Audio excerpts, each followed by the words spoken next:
Hello YouTube, Reseller Mom here. Welcome to today's video. Today is going to be fairly quick. I am at home right now in the home office, but I need to set up somebody's NARF program for them.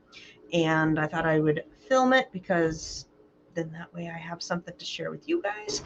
And it's not terribly difficult. Now, some people love the NARF program, some people don't.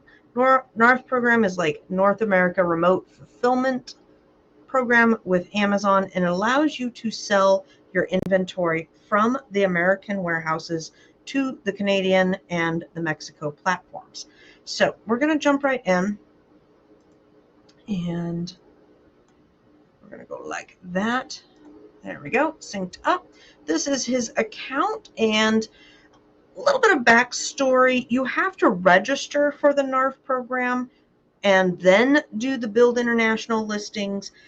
We kind of did it backwards, and we hit build international listings, and then he registered the NARF program. So it just wasn't syncing, like his stuff was not getting live. So I said, let's just delete everything in Mexico, delete everything in Canada, and then we're going to go and resync it up. So for those that are in different platforms, to switch between the different platforms, you're going to select the tab up here, and then you're going to go ahead and select toggle between whatever your store name is, and then this one's in the United States, and then I can go to Mexico, I can go to Canada. If I went into those platforms right now, there's nothing in there. I made sure to delete all the inventory. A few hours has gone past, so it's all good and deleted. We're going to click on the three little lines. We're going to go to inventory, and we're going to click sell globally. You also want to make sure that you have global settings set up over here. I may not have permissions, but there should be a global setting over here. You also want to make sure you go into the account information on both America, Mexico, Canada, and make sure charge methods and deposit methods are all set up. So do those ahead of time. I can see right here that we have over 1,000 listings in the US, 0 in Canada and Mexico. We're going to click Build International Listings. And it says, yay, sell your product. Are you ready to sell? Yes, we are ready to sell. We want our source marketplace to be Amazon. From Amazon, it's then going to populate over, and they're doing better at getting everything linked, but it's not perfect. Not all offers will be eligible. Just letting you know, there's some restrictions on certain things. We're going to click both Americas today because we want both Canada and Mexico. If you didn't want Canada, like if you hate the Canadians, then you could pick just Mexico, vice versa. I don't know. I like both. I don't have any, I've never really done a deep dive into popular markets there. Like I have enough problems keeping up with the American market, let alone trying to see trends in others. I do know that in Mexico, I do a lot of Day of the Dead, and I'll get an uptick over there for that. All right. You can change the offers you want to replicate in the tag by selecting specific. We're just going to go all offers and save and continue. I don't want to select different ones. I'm fine. Okay, here's where it gets a little bit, you may want to make these changes, you may not, up to you. You can sync the list price and the sale price. So if you run sales, Black Friday sales, Labor Day sales, whatever, and you want to move things, it will do that, or just the list price only. And then we want, in this particular thing, no seller fulfilled. So how do I turn off? Nope. I want no, there was a way to not have,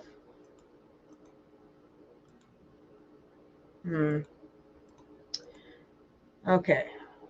Let's see here. Save and go back. Where was it? That I missed that button. All right. I knew the button was here. We just want FBA. We do not want seller fulfilled options in this customer. And then he only has new, so we can select new and use, and that would be fine. So perfect. Now I want to save and continue. Aha, now it looks right. Sometimes Amazon changes the buttons on me, and sometimes I just forget those little things. Now, in theory, if you cross-posted your merchant fulfilled items over there and then your shipping template didn't support that, in theory, it wouldn't be available for sale in said country, right? But this is Amazon, so sometimes you will make a sale, and like in Q4, Amazon always oversells my merchant stuff. So I always, like, let's say I have 10 items for sale, I'll always tell it only I have 8 because they oversell constantly in Q4. Their system is good, but it's like, it's not perfect. All right. Same as a source marketplace, a percentage above, a percentage below, or a fixed amount. I do 10% above. And this you can change later on. You can certainly do that. And I like to do that because there's going to be a little bit different fees. There's the currency exchange. And I just figure if they really want it, they can pay 10% more. You could do 5% more. You could do 2% more. At least I don't know. Maybe there's a limit on this. What did that say? It has to be, okay, it just has to be greater than 10. I mean, greater than 0. And this one we want percentage above, 10%. Make sure that's correct. Percent above, percent above. So what this means is if I'm selling it for $10 in the US, we're going to add 10%, so $11, do the currency change, and then it's going to be whatever that is in Canadian dollars or Mexican pesos over on the other market. And then save and continue. Make sure this is right. Yeah, and I know, like, I've seen Canada flux between 1.2, 1.4. Mexico, gosh, I don't even try to keep up with that one. It's not an easy conversion in your head. And then everything's good. We're going to hit save and continue. May take up to 4 hours from the time you initiate. Perfect. That's exactly what I want. Please remember that they must comply with laws and regulations. Yeah, this guy's stuff all complies. It's like craft supplies. So we're good. You can go read through some of their policies if you want. It's really dry. In short, if you are doing beauty and or food, I would not recommend just hitting that sync button because there are certain things in Canada that are restricted, and you have to go in and monitor your feedback and your health dashboard on both Mexico and Canada, because if you get complaints, returns, and or hit with suspected IPs, any sort of violation, it's going to wind up on those health dashboards. And if you get suspended in one of those markets, it will eventually suspend your US marketplace. So keep an eye on that. Make sure you're catching those emails. If you get any emails, I log in once or twice a week, go through and delete old listings so that I don't, just to save myself from any IP issues, clean up my inventory, check my health dashboard, check my feedback dashboard. So we're going to hit agree and create offers. This will now take his inventory and sync it up with the price, added 10% over to both Canada and Mexico. It will be the same ASIN. I believe it's the same SKU as well. Same ASIN, same SKU. 99% sure on that one, but it is late in the day. There we go. I will check this again in the morning. There's nothing else for me to do tonight. And that's it, folks. Now we've sunk up. It will be all good. And things that are available will automatically become available over in that marketplace. Amazon handles the sales. They handle the customs. They handle the conversion. You get paid out. Let's see here on the dashboard, it will be either in Canadian dollars or pesos. When it hits my bank, it gets converted into US dollars. So it's all good. Now, if it goes to Mexico, they do translate all of your stuff into Spanish. And that's hit or miss if it's good or not. So you may want to go add or check.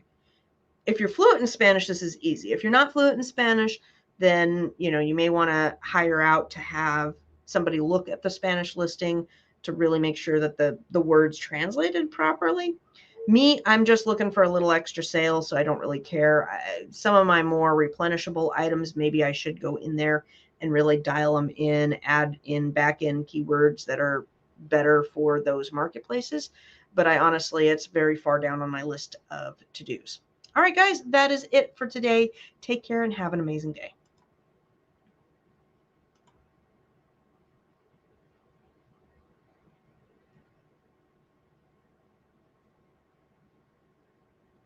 you know what? I was going to hit end, but I am going to show you one last thing, guys.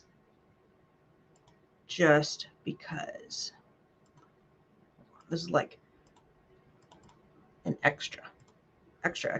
This is what it looks like sharing it's fetching the data. It may take up to 4 hours.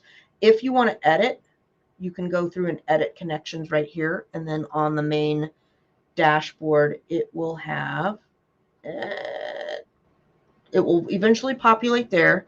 You can go through and see sales here. Yeah, I think it was back to here.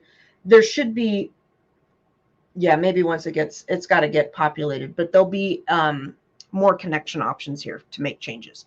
So again, that is build international listings. You got to go to inventory, sell globally, and then this build international listings. It's good to go in and read all these other tabs as well, but this is the one that I mainly work in. Okay, for reals, that's it. Have a good night, everybody. Take care.